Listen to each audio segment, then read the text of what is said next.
बजरंग दल, विश्व हिंदू परिषद, हिंदू युवा वाणी, RSS, इन सब के पार्ट बन गए। वो सब लोग भीम आर्मी के आंदोलन की वजह से वापस आए। और किया क्या है आपने देश की आज़ादी के बाद हमें? उनका काम है अपने से कमज़ोर को मार के खाना, और मेरा काम है अपने से कमज़ोर की आवाज़ उठाना। गुड। उन्हीं ओम प्रकाश राजभर जी ने बहुत वो कहा था कि हम ये करने वाले थे। अंत ओम प्रकाश राजभर आज कहाँ है? हमारे यहाँ जुडिशरी एक ऐसा डिपार्टमेंट है जहाँ जज के सामने पेशकार रिश्वत लेता है। जानबूझ के निर्दोष होते हुए मुझे 16 महीने जेल में रखा, और जो यातनाएं सरकार दे सकती थी, भूखा रखना, दवाई ना देना, सूखी रोटी देना, अपमानित करना, जो कुछ भी वो कर सकती।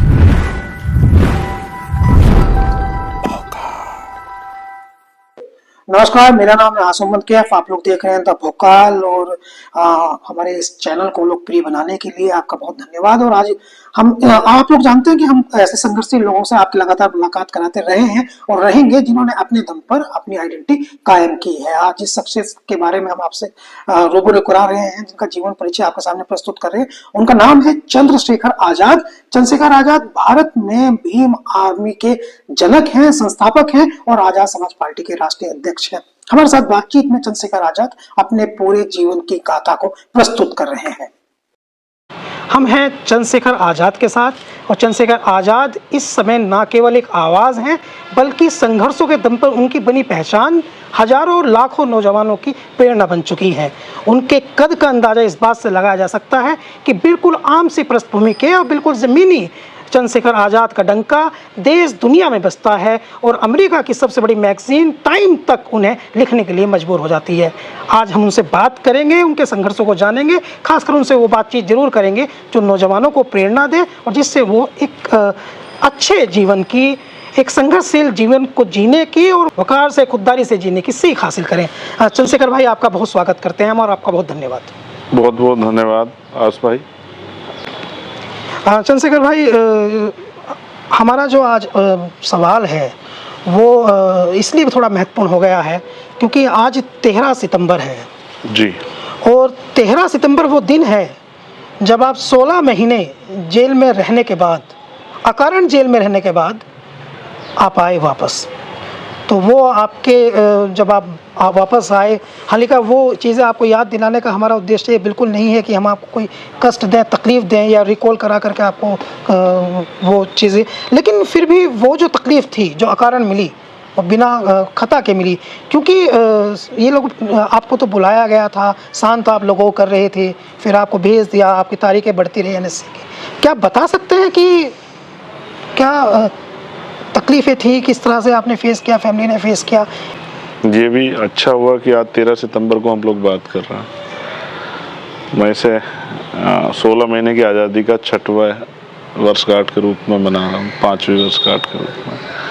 2018 में मैं छूटा था और ये 2023 चल रहा है। और आपने याद दिला के मुझे तकलीफ़ नहीं दी, बस मेरी जिम्मेदारियों को मुझे याद दिला दिया कि जो जिम्मेदारियां मैंने जेल में रहते हुए तय की थी, जेल जाने के 30 दिन बाद तक ना सो पाने के बाद कि मुझे इस जीवन को यहीं से इस लड़ाई को रोकना है या इस लड़ाई को आगे बढ़ाना है, तो वो जिम्मेदारियों का एहसास आज फिर आपने मुझे वो दिन याद दिला के कराया। मैं इसके लिए आपका शुक्रिया करता हूँ। और मैं समझता हूँ कि कोई भी कार्य कारण नहीं होता है। जी। भीम आर्मी पाठशाला हम लोगों ने सहारनपुर, हरिद्वार, मुजफ्फरनगर, अम्बाला, ये जो 4-5 डिस्ट्रिक्ट सहारनपुर के आसपास आते हैं, शामलीन में चलाई। और जिस तरह से आज और पिछले लंबे समय से बाबा साहब अम्बेडकर जब अपनी बात कहते हैं तो इस बात को बहुत मजबूती से कहते हैं कि जो समाज अपना इतिहास नहीं जानता वो कभी अपने भविष्य का निर्माण नहीं कर सकता है। इतिहास बताएगा कौन? इतिहास की जानकारी मिलेगी कहाँ से? आज जिन रहबरों, महापुरुषों के संघर्ष की वजह से हमें स्वाभिमान सम्मान का जीवन मिला है, भारत के संविधान के जरिए उन्होंने क्या क्या किया और उनका जीवन कैसा था, कितने संघर्ष हुए, इसकी जानकारी कहाँ से मिलेगी? तो इन सब की जानकारी भीम आर्मी पाठशाला के जरिए हम अपनी आने वाली पीढ़ी को देने का काम कर रहे थे। और जिस तरह मैंने महसूस किया कि जो प्रारंभिक शिक्षा होती है वो बिल्कुल बुनियाद होती है, वो मजबूत होनी चाहिए। और शिक्षक का प्रयोग जिस तरह से पढ़ाने की बजाय अन्य कामों में सरकारें कर रही हैं, शिक्षा बहुत महत्व है, शिक्षा का बड़ा महत्व है और शिक्षा को महत्वहीन करने का काम जिस तरह सरकारें कर रही हैं, ऐसे में भीम आर्मी पाठशाला ने इस क्षेत्र में बहुत बड़ा परिवर्तन किया। नौजवान जो अपने महापुरुषों को नहीं जानता था और जाने अनजाने में कुछ ऐसे संगठनों में जाकर जुड़ गया जो संगठन सिर्फ भारतीय जनता पार्टी को चुनावी लाभ देने के लिए और जो उनके मोहरे बनने के लिए तैयार किए गए थे, जिनको भड़का के जो है सांप्रदायिक तनाव बना के जो है और अपनी राजनीतिक रोटियां सेकी जाती, वो तमाम लोग जो ऐसे संगठनों में बजरंग दल, विश्व हिंदू परिषद, हिंदू युवा वाणी, RSS, इन सब के पार्ट बन गए। वो सब लोग भीम आर्मी के आंदोलन की वजह से वापस आए और आके उन्होंने बहुजन मूवमेंट में काम करने का जो है काम शुरू किया। और ये क्योंकि जो लोग सरकारों में बैठे हैं उनकी आंखें बड़ी तेज हैं, वो सब चीज़ों पर नज़र रखते हैं, तो इसलिए कुछ भी अकारण नहीं था। मैं अपने व्यक्तिगत स्वार्थ के लिए कुछ नहीं कर रहा था। वो पाठशाले गांव के बच्चों को तैयार करने के लिए, उन्हें एजुकेशन शिक्षा से जोड़ने के लिए और अपने महापुरुषों का इतिहास पढ़ाने के लिए थी। और जैसे जैसे जो भी समाज अपने इतिहास को जान जाएगा वो तरक्की की तरफ जाएगा, उसको समझ आएगा कि शिक्षा हथियार से कम नहीं है। तो इसलिए जानबूझ के निर्दोष होते हुए मुझे 16 महीने जेल में रखा और जो यातनाएं सरकार दे सकती थी, भूखा रखना, दवाई ना देना, सूखी रोटी देना, अपमानित करना, जो कुछ भी वो कर सकती, परिवार से मुलाकात बंद कर देना, कोर्ट में तारीखें बंद करवा देना, जेल में जहर तक देने का प्रयास जो है, ये तमाम तरह की चीज़ें जो कुछ भी सरकार के सहारे पे हो सकता था वो सब किया सरकार ने।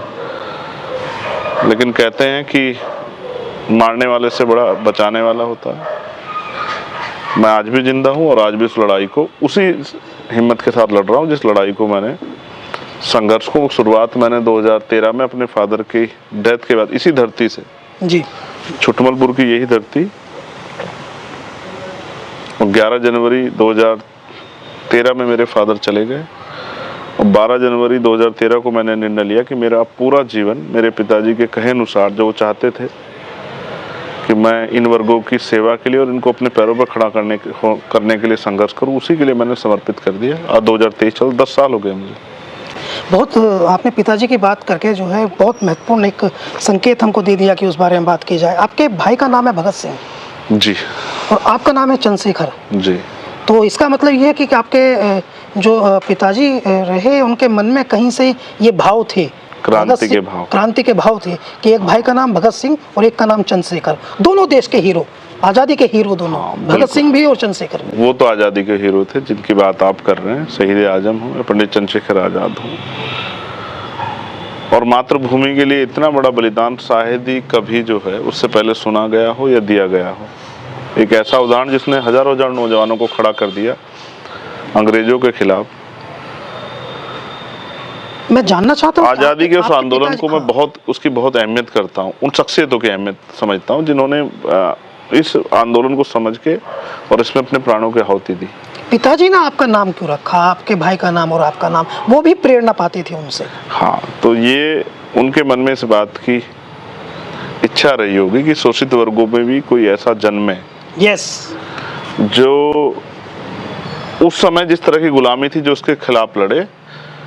आज जो हम लोग जिस तरह की असुरक्षा और गुलामी महसूस करते हैं, अधिकारों पे जिस तरह का डाका महसूस करते हैं, जो गैर बराबरी महसूस करते हैं, चाहे सामाजिक स्तर पे हो, चाहे धार्मिक स्तर पे हो, चाहे शैक्षिक स्तर पे हो, चाहे राजनीतिक स्तर पे, उन गैर बराबरी के खिलाफ भी लड़े। उनके मन में शायद सपना रहा होगा कि जो मैंने संतान जो है मेरी है, मैं इनको उस लिए तैयार करूँगा।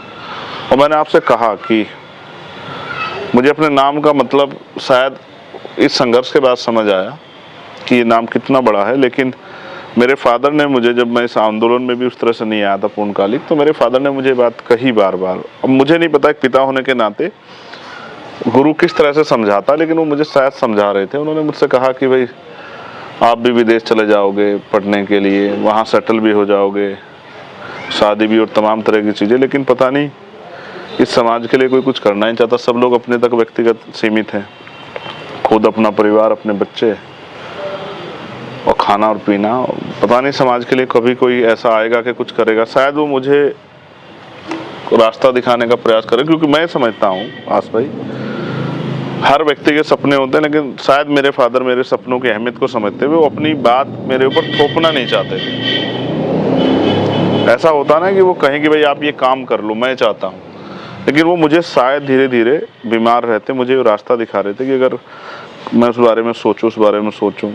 और एक दिन ऐसा आया 11 जनवरी 2013 का सुबह 4 बजे, एक अच्छा समय होता है जी।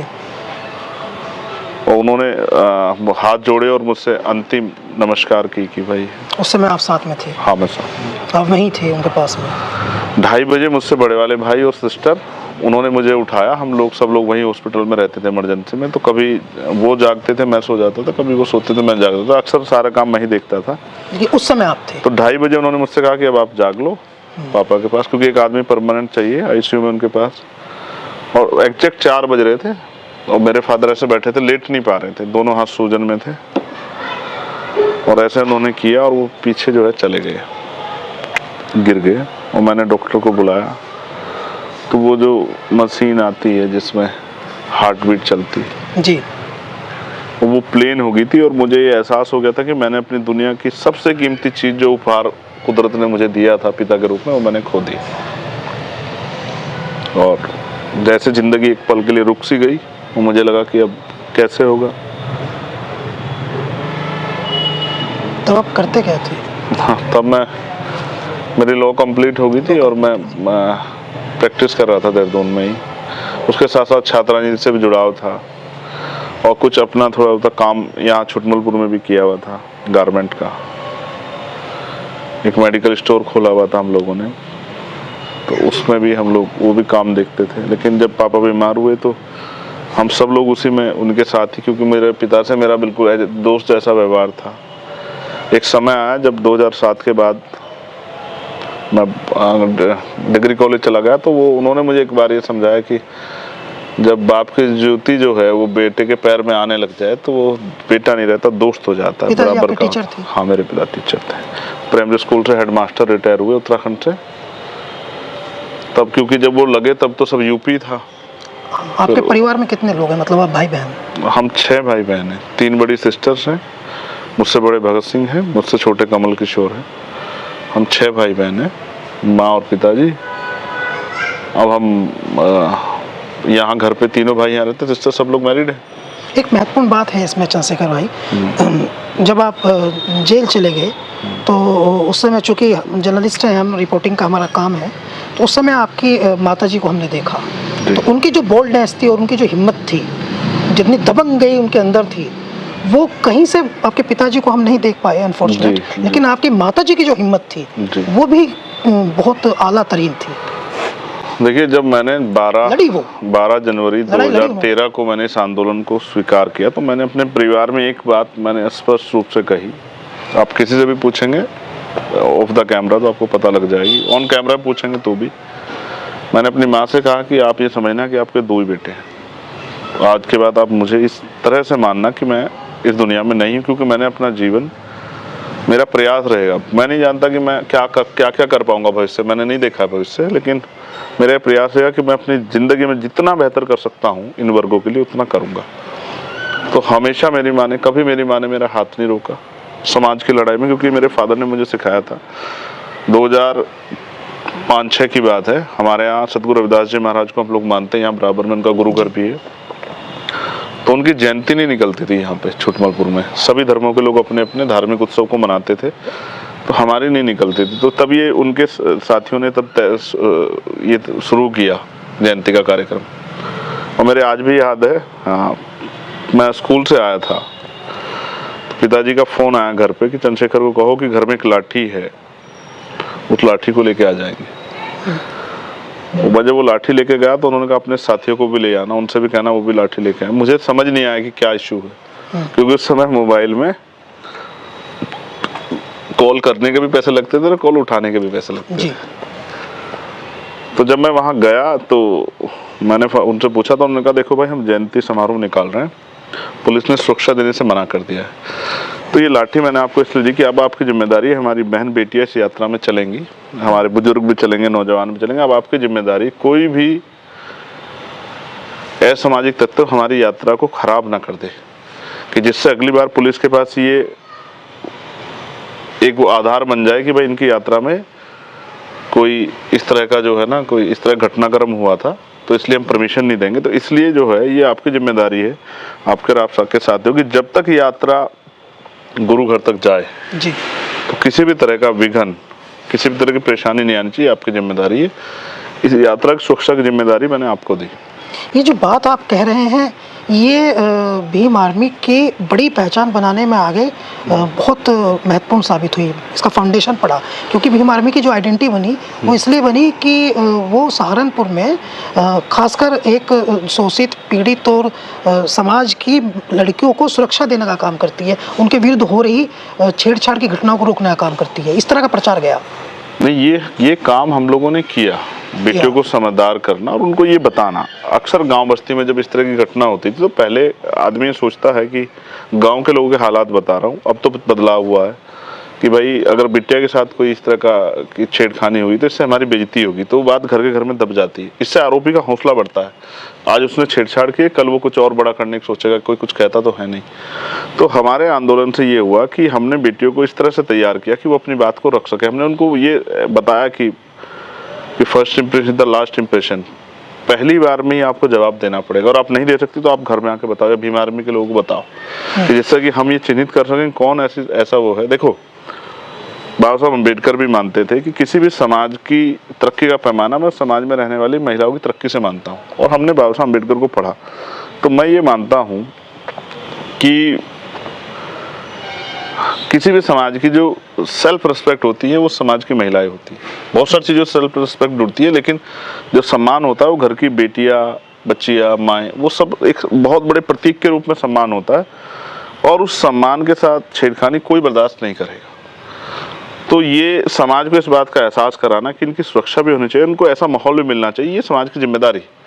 ये काम भीम आर्मी ने बड़े पैमाने पे किया। और मैं फिर आपसे कह रहा था, जितना प्रेम माएँ और बहनें मुझे करती हैं, शायद मैं पहला ऐसा शख्स हूँगा भारत का जो राजनीतिक रूप से विधायक नहीं है, MP नहीं है, मंत्री नहीं है, और जिसके पास बहुत बड़ी धन दौलत भी नहीं, कोई बिजनेस भी नहीं, कोई उद्योग भी नहीं है, लेकिन अगर आप 1 to 1 काउंटिंग करा लो तो शायद मैं बड़े बड़े नेताओं को मात दे दूंगा समर्थन के मामले में, क्योंकि मैंने ये काम करके ये प्यार और ये उम्मीद जो है ना मैंने कमाई है अपने भीम आर्मी के साथियों के सहयोग से। बिना कुछ होते हुए भी आप बहुत कुछ, बिना कुछ होते हुए भी। चंद्रशेखर भाई, आपका जो कैरियर रहा है, एक्चुअली पॉलिटिकल कैरियर, वो एक एक्सीडेंटल पॉलिटिकल कैरियर रहा है, क्योंकि आप पढ़ने के लिए जा रहे थे विदेश, वकालत की आपने पढ़ाई की, और मैं समझता हूँ कि कहीं से जो है वो आपके पिताजी के मन में भी ये बात थी कि आपको विदेश पढ़ने भेजा जाए, क्योंकि वो अम्बेडकर साहब जो है उनको बहुत आइडियल मानते थे, और उनके मन में भी ये चीज़ थी कि मेरा बेटा जो है, चूँकि वही वकालत उन्होंने की, वकालत आपको करा रहे हैं, तो विदेश आपको भेजना चाहते थे, परिस्थितियों ने आपको यहीं पर रहने के लिए मजबूर कर दिया। हाँ, कुछ चीज़ें आपके अधीन नहीं है। अक्सर हम बहुत कुछ करना चाहते हैं, जैसे भारत की राजनीति में पद को ही सम्मान दिया जाता है, चाहे आपके साथ कई लाख लोग हों, करोड़ों लोग हों, लेकिन अगर आप किसी पद पे नहीं तो शायद आपको राजनीतिक रूप से उस तरह से इतना ताकतवर ना माना जाए। तो मेरे फादर के मन में इच्छा थी, क्योंकि वो भारत की न्यायिक व्यवस्था से बड़े नाराज थे। कई इंसिडेंट मैं बताऊंगा तो पूरा इंटरव्यू में चला जाएगा। कई इंसिडेंट उनकी लाइफ में ऐसे हुए जो उन्होंने मुझे बताया। एक इंसिडेंट ये है कि बुरा समय पड़ने पे उन्होंने किसी को कुछ पैसे उधार दिए, और उसके एवज में उन्होंने एक जमीन उनको दे के नाम लिखवा दी कि भाई जब अगर मैं पैसे ना दे पाऊँ तो ये जमीन आप रख लेना। और फिर बाद में वो आदमी उस बात से मुकर गया। तो मेरे फादर ने जब उससे कहा तो उन्होंने कहा भाई मैं तो देता नहीं हूँ। तो मेरे फादर अपनी बात को लेके थाने गए, मुकदमा लिखा गया था, मुकदमा कोर्ट में आ गया। और मेरे आज भी याद है मेरे फादर किस तरह से नौकरी भी करते थे और तारीख पर भी पहुँचते थे, क्योंकि नौकरी के लिए आपको जॉब भी करनी है, अटेंडेंस रखनी है, लेकिन आपको सरकारी परमिशन नहीं देगी कि आप अपनी तारीख पर भी जाओ, इसके लिए अलग से आपको परमिशन नहीं मिलेगी। तो मेरे फादर किस तरह से मैनेज करते हैं तो वो जानते हैं, लेकिन उन्होंने मुझे अपने बीमारी के समय बताया कि जितने पैसे मैंने उनको उधार दिए थे उससे ज़्यादा पैसे मेरे कचहरी के चक्कर काटने में लग गए, प्रोसेसिंग में। और कहा कि कभी जज साहब नहीं बैठे, कभी वकील नहीं आया, कभी वो नहीं आया, कभी ये नहीं आया। तो इस तरह से वो मामला 15 साल से ज़्यादा चला। और जो पीड़ा हुई, जो ऊर्जा, जो परेशानी हुई, जो समय गया, जो पैसा खर्चा, वो अलग। उसके बाद मेरे फादर कहना था कि जो जज साहब आए उन्होंने कहा कि इसको फैसला कर लो। तो मैंने उनको कहा कि ठीक है साहब, करा दो फैसला। तो उन्होंने कहा 5,000 रुपये में फैसला कर लो। तो मेरे फादर ने कहा कि 25,000 रुपये तो मैंने इस आदमी को नगद दिए और 25,000 से ज़्यादा मेरा इसमें कोर्ट कचहरी के चक्कर में और वकीलों को देते हुए निकल गया। और आप कह रहे 5,000 में, इससे अच्छा तो मैं इसको छोड़ ही देता, तभी अच्छा था। लेकिन मेरा पैसा मेहनत का है, इसलिए मैं इसको लड़ रहा हूँ। मेरे पास ये कमाई बुराई की पैसे नहीं है। मैंने ये खेती कर कर अपनी तनख्वाह से बचा के अपने बच्चों का पेट काट कर उनके अपने बच्चों के भविष्य का पैसा स्टोर किया था कि मैं अपने बच्चों के लिए कुछ छोड़ के जाऊंगा जज साहब। तो उस दिन वो आके बड़े परेशान हुए, तकलीफ में हुए, और मुझसे उन्होंने ये बात जब बताई बीमारी के समय, तो मुझसे कहा कि यहाँ गरीबों को न्याय नहीं मिलता है। अमीर लोग तो कानून से खिलवाड़ करते हैं और गरीब लोग कानून के शिकंजे फंस जाते हैं। तो मेरा पैसा भी गया और मुझे न्याय भी नहीं मिला। इसलिए मैं चाहता हूँ कि तुम जज बनो और जज बन के उन गरीबों के साथ न्याय करो जो जज साहब के दफ्तर के बाहर खड़े रहते हैं इस उम्मीद में कि कभी उनको न्याय मिलेगा। सालों साल न्याय प्रक्रिया चलती रहती है। आपको लगता है कहीं से कि फादर चाहते थे मैं जुडिशरी में जाऊं? हाँ बिल्कुल चाहता, कहा उन्होंने मुझे। परिस्थिति यहाँ ले आई मुझे, तो एहसास याद आता है कि वो ठीक था, या अब आप इस स्थिति में आकर के ज्यादा लोगों को न्याय दिलाने का रास्ता मैं समझता हूँ जिंदगी में जो कुछ होता है बेहतर के लिए होता है। बेहतर के लिए होता है। मैं आशावादी व्यक्ति, निराशा तो मेरे पास आसपास है ही नहीं। मेरे पास कुछ भी नहीं है जो मैं निराश हो जाऊं। मैं तो जमीन से उठ के आया हूँ, मेहनत की है, ऐसे ऐसे काम किए जिसको काम को करने में लोगों को बड़ी शर्मा शर्मी लगती है। मैं किस दिन फुर्सत में अगर कभी मौका मिला तो आपको बताऊंगा। मैंने खूब बुनियादी काम किए जो एक गरीब मिडिल क्लास फैमिली का बेटा। एक तो आपने बताया कि आप गारमेंट्स का काम कर रहे थे। हाँ, और सिर्फ गारमेंट का काम ऐसे नहीं, जहाँ पीट बाजार लगता था वहीं जाके फोल्डिंग लगा के वो बेचना, जो टी शर्ट और शर्ट और पैंट हम लोग वो करते थे उनको बेचना, जिससे कुछ पैसा कमाया जाए, जिससे कि वो पैसा जो है पढ़ाई और तमाम तरह की चीज़ों में हो जाए। और मैंने आपको बताया कि एक मिडिल क्लास परिवार का बेटा अपना घर चलाने के लिए, सहयोग करने के लिए अपने पिता को जो कर सकता हो वो सारे काम किए मैंने। कक्षा 8 पास की थी, मेरे फादर को उनके साथी ने बताया कि इनको एक रोजगार मिल रहा है, आप इनको भेज दो। 8वीं पास करने के बाद आप देखो मिडिल क्लास फैमिली के साथ कितनी परेशानी आई। मेरे घर की घटना, ये हर घर की घटना मिडिल क्लास की। नहीं, आप बताइए, अपनी बताइए। तो मैं जब गया तो काम क्या था मुजफ्फरनगर में।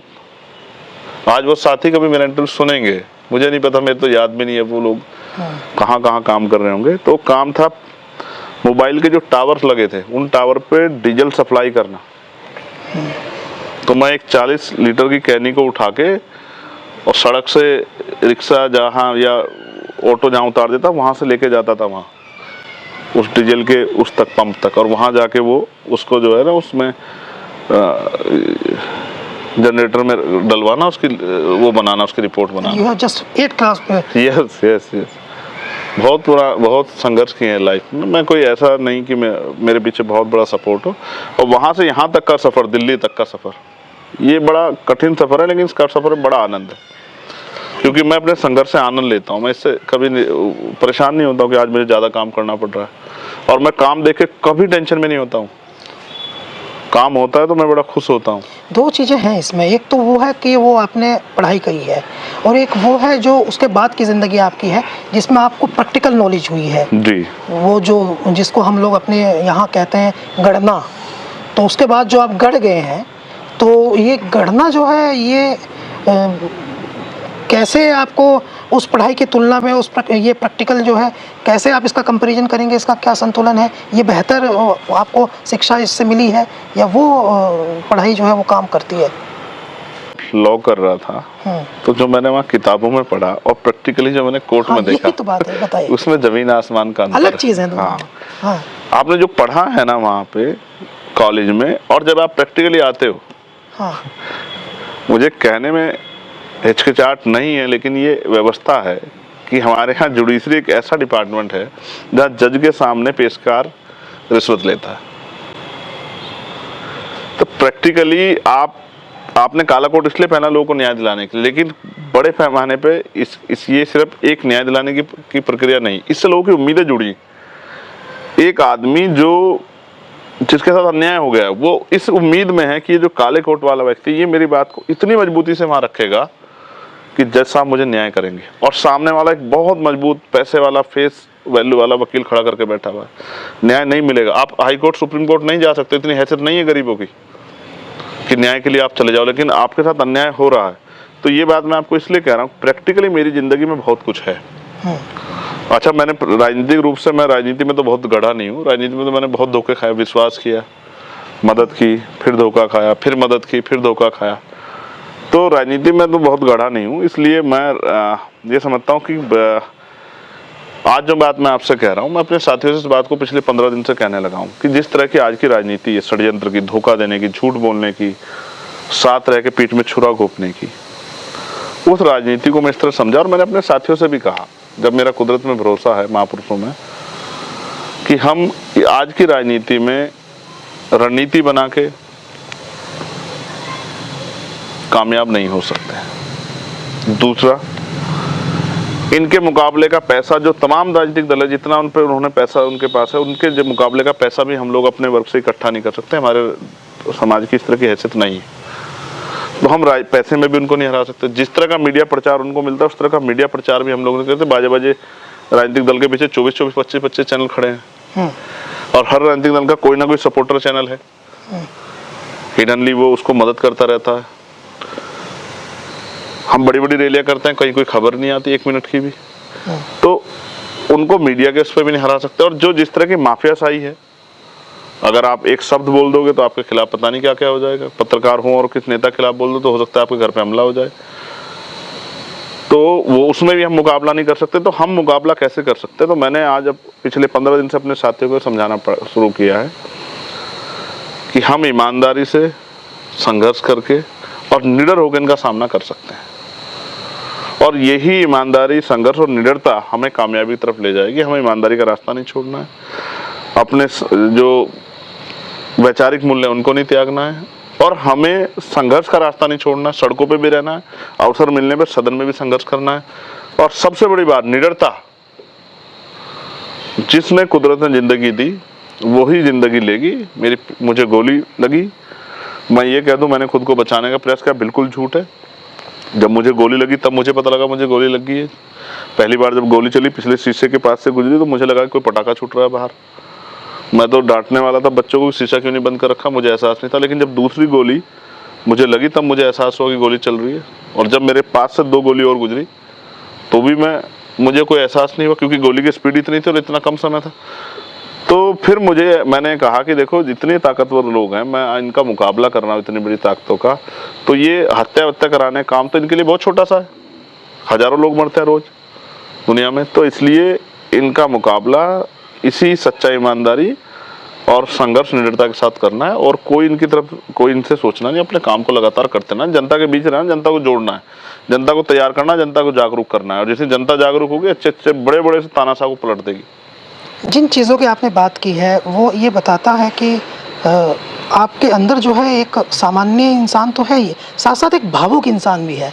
तो कहीं से आपको नहीं लगता है कि अधिक भावुकता जो आपके अंदर की ईमानदारी है और भावुकता सत्यता से आती है, वो अधिक भावुकता जो है वो आज की राजनीति के हिसाब से आपकी प्रगति में बाधक है?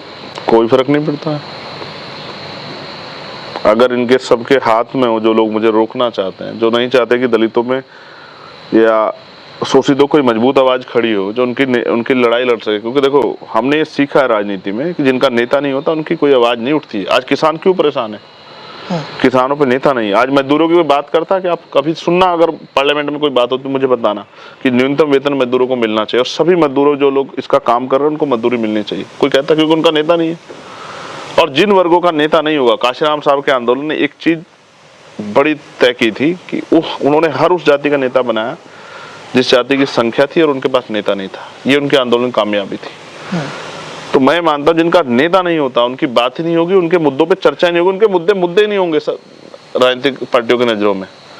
इसलिए जो लोग मुझे घेरना चाहते हैं, जिन लोगों को मुझसे इनसिक्योरिटी है, जो लोग इस तरह की सोच रहे हैं, अगर उन्हीं में ताकत होती तो वो तो मुझे जीने भी नहीं देते। मैं ये मानता हूँ, देखिए बरेली में हिंसा कराने का प्रयास किया गया, बस स्पष्ट कह रहा हूँ, और नूह में भी हिंसा कराने का प्रयास किया गया। अगर उन्हीं में ताकत होती तो वो तो हिंसा हो जाती, पूरा माहौल तनावग्रस्त हो जाता, लोग एक दूसरे टकराते। क्यों नहीं हुआ? भी अधिक लोगों ने जो है वो रोकने की कोशिश की। ये उनकी मर्जी नहीं है हिंसा कराने, उन्होंने तो अपनी पूरी शिद्दत से अपना काम किया। लेकिन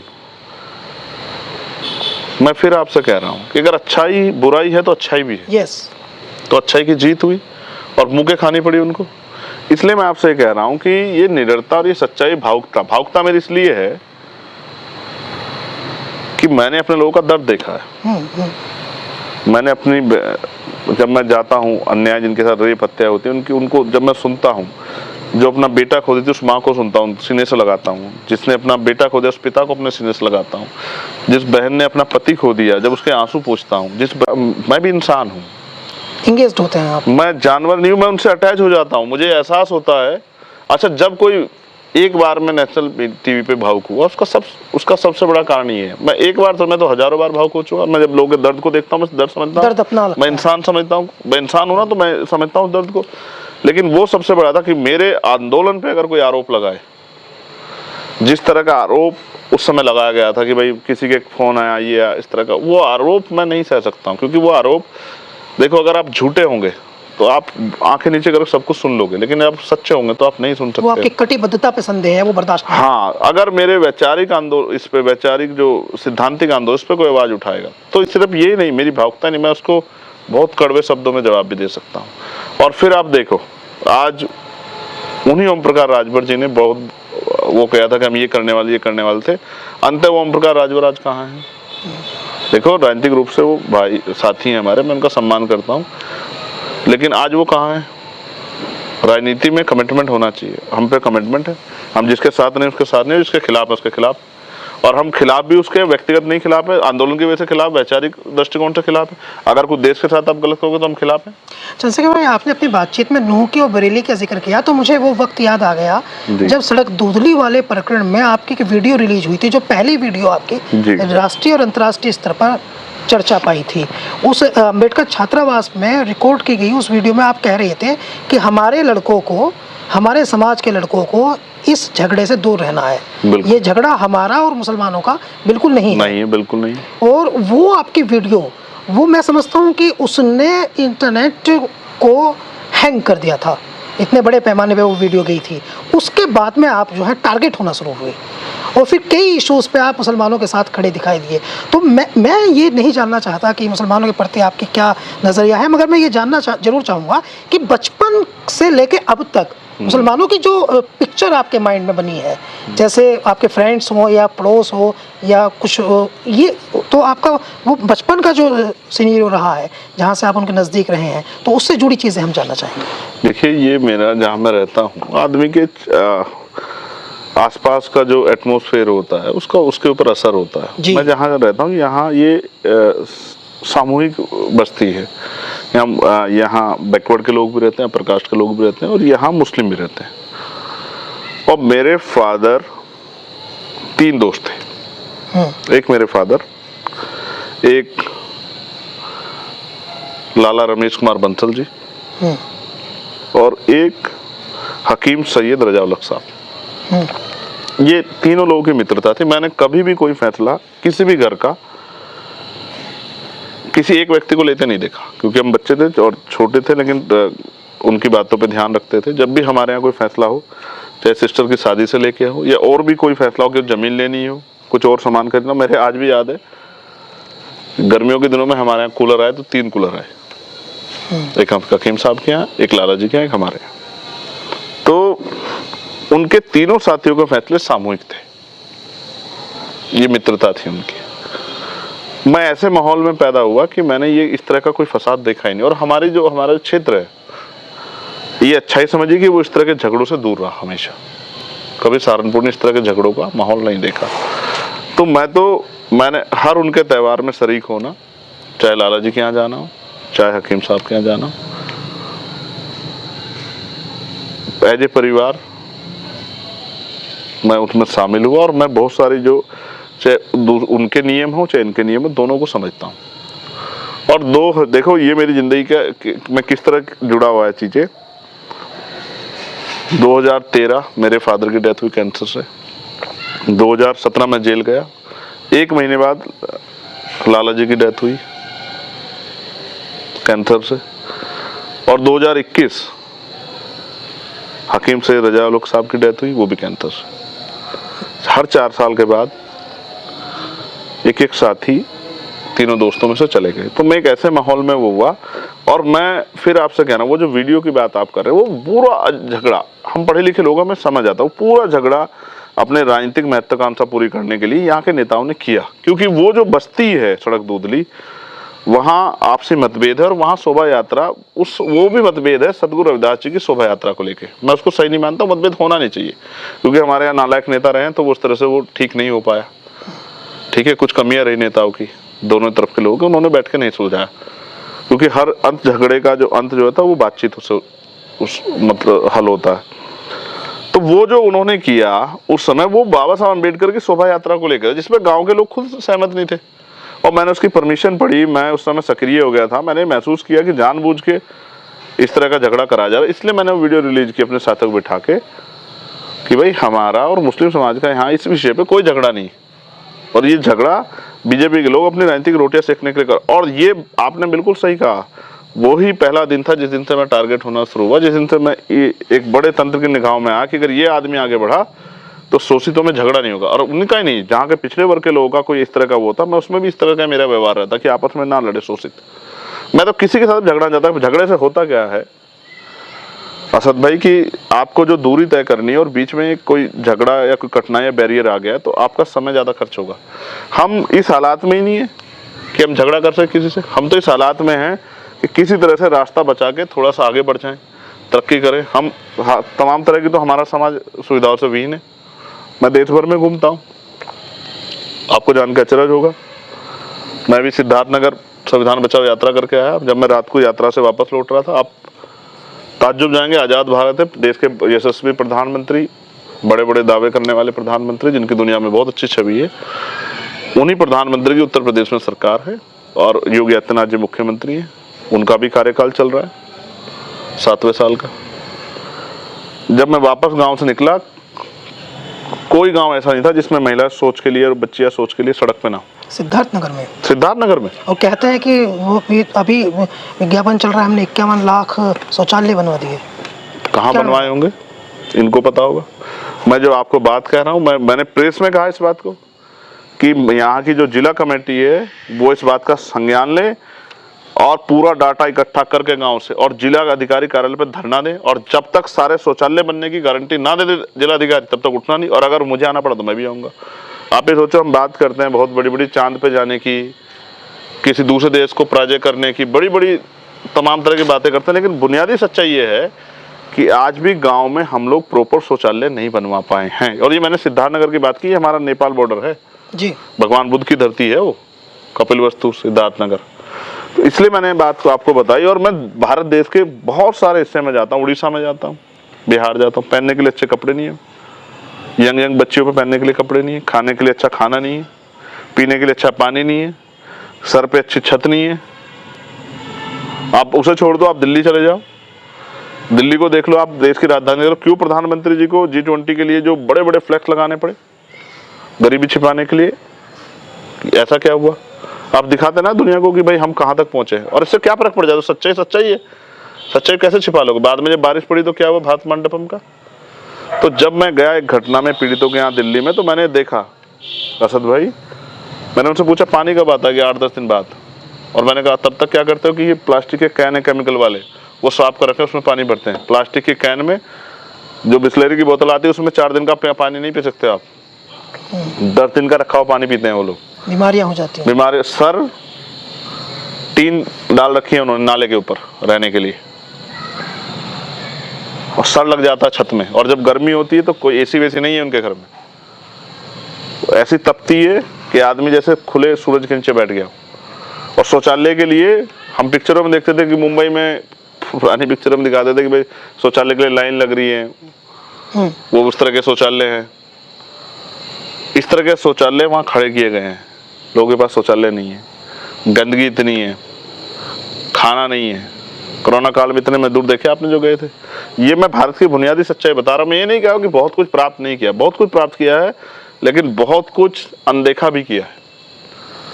हम चांद पे चले जाइए, हमारी उपलब्धि है, लेकिन हम लोगों को बुनियादी सुविधा भी नहीं दे पाए, ये हमारी नालायकी। इसके बारे में भी सरकारों को इस सोचना तरह की चाहिए। बातचीत करने वाले नेता भी नहीं है। आप देखिए, विषयों के केंद्र में ऐसी चीजें रहती हैं जो आम जन को और खासकर गरीब को फायदा पहुंचाती नहीं दिखती हैं। तो इसीलिए तो मेरे जैसे लोगों से तकलीफ हो रही है कि अगर मेरे जैसी आवाजें जाएंगी तो ये समस्या समझी जाएंगी और इन पे काम करना पड़ेगा। और अभी तो मैं फिर आपसे कह रहा हूँ, इसीलिए तो राजनीतिक आंदोलन में हम लोग आए। जब 2020 में हमारे लोगों ने कहा कि जब हम राजनीतिक सामाजिक लड़ाई लड़ने जाते हैं, सरकार में बैठे लोग आरोपियों को बचाने के लिए हम पे झूठे मुकदमे करते हैं, हम पे लाठियां भांजते हैं, क्या तो हम औरों की तरह घर में बैठ जाएं, अपने आंदोलन से, अपने विचार से समझौता कर लें, या फिर अगर हम संघर्ष करेंगे तो ये सहना पड़ रहा है तो हमारे लिए कोई खड़ा ही नहीं हो रहा, कोई बोल ही नहीं रहा, कोई सी